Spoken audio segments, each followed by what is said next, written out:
नमस्कार विद्यार्थियों, मैं धीरज कुमार गुप्ता, सहायक आचार्य हिंदी, राजकीय महाविद्यालय कामा। आप सभी का हिंदी की ऑनलाइन शिक्षण कक्षाओं में स्वागत करता हूं। हम अध्ययन कर रहे हैं श्री उदय शंकर जी भट्ट द्वारा रचित एकांकी पर्दे के पीछे, जिसमें हमने अब तक देखा कि डॉक्टर को सेठ जी द्वारा बुलाया जाता है। डॉक्टर सेठ जी की दुकान पर पहुंचते हैं। वहां पूर्व में उनके मुनीमों से उनका संवाद होता है, दवाइयों की बात होती है। बाद में जब सेठ जी आ जाते हैं तो सेठ जी इनकम टैक्स को लेकर मुनीम से चर्चा करते हैं। उस दौरान डॉक्टर की बातें भी होती हैं। अब सेठ डॉक्टर से बातचीत करता है। इतने में ही सेठ जी के काका जी आते हैं, जिनका नाम चांदीराम जी है। आगे के संवाद निम्न है। चांदीराम जी डॉक्टर और सेठ आपसी संवाद करते हैं। चांदीराम जी डॉक्टर से अस्पताल का हाल जानते हैं। डॉक्टर उन्हें बताता है कि अस्पताल ठीक चल रहा है। इस समय काफ़ी संख्या में जानवर और पशु और पक्षी वहाँ मौजूद हैं। उनका इलाज मैं कर रहा हूँ। आज भी एक बंदर आया है, उसका भी इलाज करके मैं आया हूँ। चांदीराम जी कहते हैं, लेकिन मुझे तो आज कोई भी वहाँ पर दिखाई नहीं दिया। सेठ कहता है, सुनो डॉक्टर, मैंने सुना है तुमने अपनी प्राइवेट प्रैक्टिस शुरू कर दी है। प्राइवेट प्रैक्टिस पर सेठ जी द्वारा उन्हें उलाहना दिया जाता है। डॉक्टर भी जवाब देता है, साहब महंगाई का ज़माना है, मेरे परिवार का खर्चा नहीं चल रहा है। चांदीराम कहता है, इसका मतलब बीमारों का इलाज ठीक तरीके से नहीं चल रहा है। बीमारों की रोगियों की संख्या जब इतनी है तो तुम्हें फुर्सत कहाँ से मिलती है, इसलिए तुम ठीक इलाज नहीं करते हो और बाहर बाद में प्रैक्टिस करते हो।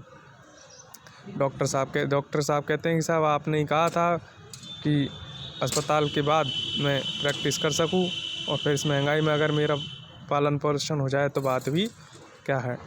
सेठ कहता है कि मैं तुम्हें 150 रुपये देता हूँ, मन लगा कर काम किया करो, मुझे 125 में भी आदमी मिल रहा है और यह कार्य हम केवल परोपकार के लिए कर रहे हैं। बाकी हमारा इस अस्पताल से कोई लेना देना नहीं है। निरीह जानवर पशु पक्षियों का अस्पताल हमने इसीलिए खुलवाया है ताकि इनका भला हो सके। चाहते तो हम बड़े अस्पताल खुलवा सकते थे, लेकिन इनकी कोई नहीं सुनता, इसलिए हमने इस तरीके का अस्पताल खुलवाया है। सेठ डॉक्टर को फटकारते हुए कहता है कि ऐसा है, तनख्वाह बढ़ाने की बात ना कीजिए, जितना दे रहे हैं उसमें गुजर बसर कीजिए, संतोष का फल मीठा होता है। चांदीराम ये शब्द कहते हैं। चांदीराम जी कहते हैं, इसी बीच में चांदीराम अपने यहाँ मौजूद मुनीम को बुलाता है और इनकम टैक्स की बात करता है।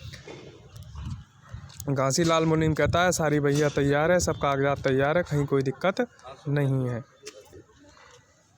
डॉक्टर सेठ जी से कहता है कि सेठ जी मेरा भी ध्यान रखें, मेरी तनख्वाह बढ़ाएं, ज़्यादा नहीं तो आपके इतने सारे मकान हैं, उसमें से एक मकान मुझे किराए के लिए रहने के लिए दे दें, जिससे मेरे 40 रुपये बच जाएंगे तो मेरा काम चल जाएगा। चांदीराम कहता है कि मैं अगर सारे मकान मेरे खाली हों तो आज मुझे 250 रुपये भाड़ा मिल जाए, लेकिन फिर भी अगर तुम्हारी कोई पहचान हो तो मकान खाली करवा देते हो तो उस मकान में तुम रह लेना, मैं तुम्हें 40 रुपये में दे दूँगा, बिजली पानी तो अलग देना पड़ेगा। अंत में सेठ जी ऐसी बातचीत करते रहते हैं तो सेठ जी डॉक्टर से कहते हैं कि तुम्हारा बड़ा ख्याल है, तुम्हारे 10 रुपये बढ़ा दिए जाते हैं तनख्वाह के।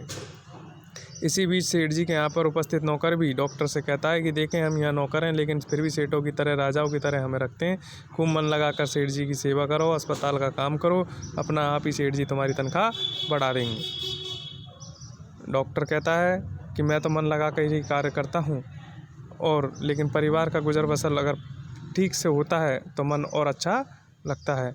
अब सेठ जी कहते हैं कि मैं तुम्हारे 10 रुपये बढ़ा दूंगा, लेकिन एक ही शर्त है कि तुम हर महीने 2 अंक हमारे अखबार में प्रसारित कर दिया करो, जिससे कि हमारा भी नाम हो और तुम्हारा भी नाम हो।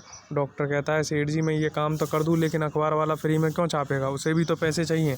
सेठ जी कहते हैं, उसके अखबार हम लगवा लेंगे, एक आप लगवा लेना, एक कंपाउंडर लगवा लेगा, इस तरीके से उसका भी भला हो जाएगा और हमारा भी भला हो जाएगा। इस तरीके से सेठ डॉक्टर चांदीराम के बीच में वार्तालाप चलता है, और इसी बीच सेठ कहता है कि हमारी सलाह है कि चीफ कमिश्नर को बुलाकर भी अस्पताल दिखा दिया जाए, ताकि वह हमारी इस परोपकारिता को देख सके और हमें कुछ फ़ायदा हो सके। इस तरीके की चाटुकारिता या ख्याल सेठ जी के दिमाग में आते हैं।